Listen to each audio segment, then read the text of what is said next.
Now, let's move on to our next section and talking about stellar service. There are so many different components to it. So, let's talk about greetings and closings. Be unforgettable. We're going to say that lots of times through the training, where it's just going to be one of those things where when you go back to your salon or your spa or whatever your business is, whether it's, it's a virtual business, whatever it might be, that's just going to be hammered in your mind. I have to be unforgettable. I just have to be because I need this customer to know that I'm amazing. I deliver great service, and you want to do business with me. Yes, you do. So be unforgettable. So in doing those things, again, we're going to have a lot of different customer interactions. So you want to make sure that in those times that you were also thinking about those interactions, how you start, how you close them as well. So let's look at a few things here.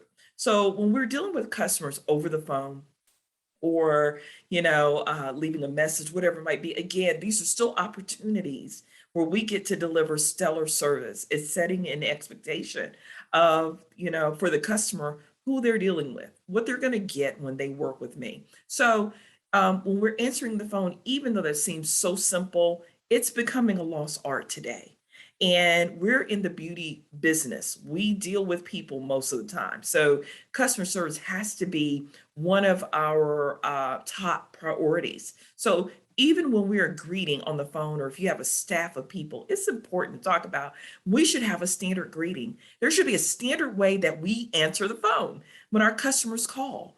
I don't know if you've ever called a place of business and the person greets you in such a way where you're on the phone and you're like, did I call so and so business?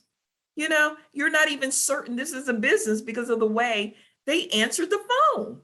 You're like, maybe I called the wrong number, because their greeting was so unprofessional.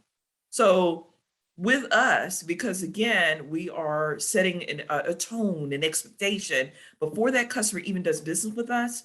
Greetings over the phone are very important. Again, it gives us the opportunity to make the impressions we want to make. So here's just an example of a greeting. Hello, thank you for calling 5D Beauty Academy. This is Samantha. How may I help you? Very simple, very brief, does not take a long time.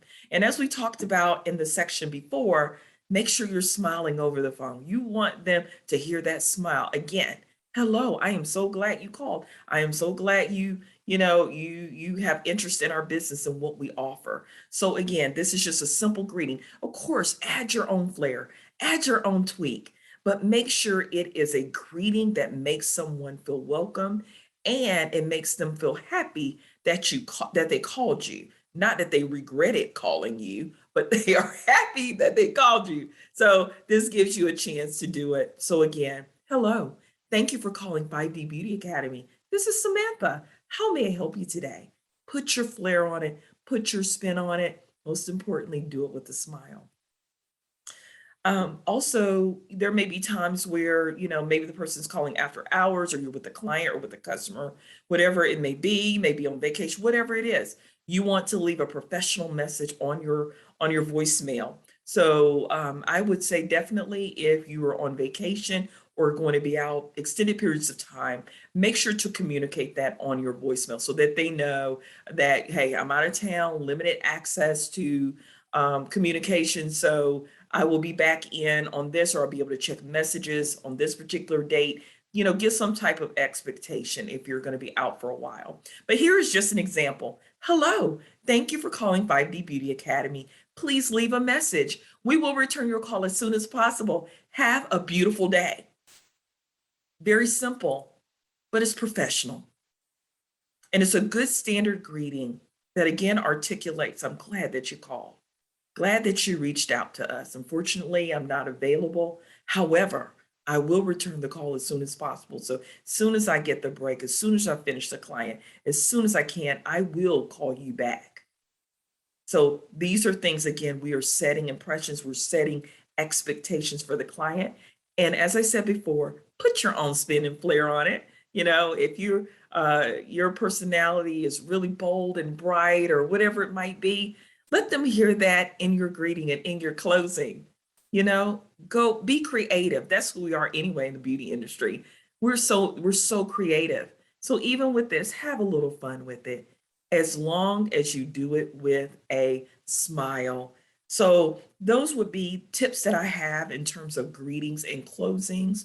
Again, make sure that it's consistent across the board. If you have a team, make sure everyone does that, answers the phone the same way, closes the call the same way. When you think about different businesses that you go to that are franchises, whether it's Chick-fil-A or whatever, they tend to have a system in the way they handle their customers. So we really should do the same. These are great tips that can help us grow our business. You can grow your business exponentially by providing excellent, consistent service. And of course, the service is incredible, whatever you're doing, whether it's their hair, their lashes, their skincare, their body treatments, whatever it might be. You're already amazing at that, at what you do. But also service is the thing that just on top of that, again, makes the person feel happy that they chose to do business with you. And they will tell other people, they'll tell their friends, they'll tell their family, to go and see you and to do business with you. So again, take these tips, write your notes, create your own greetings and closing, and incorporate them today. Get started and be consistent.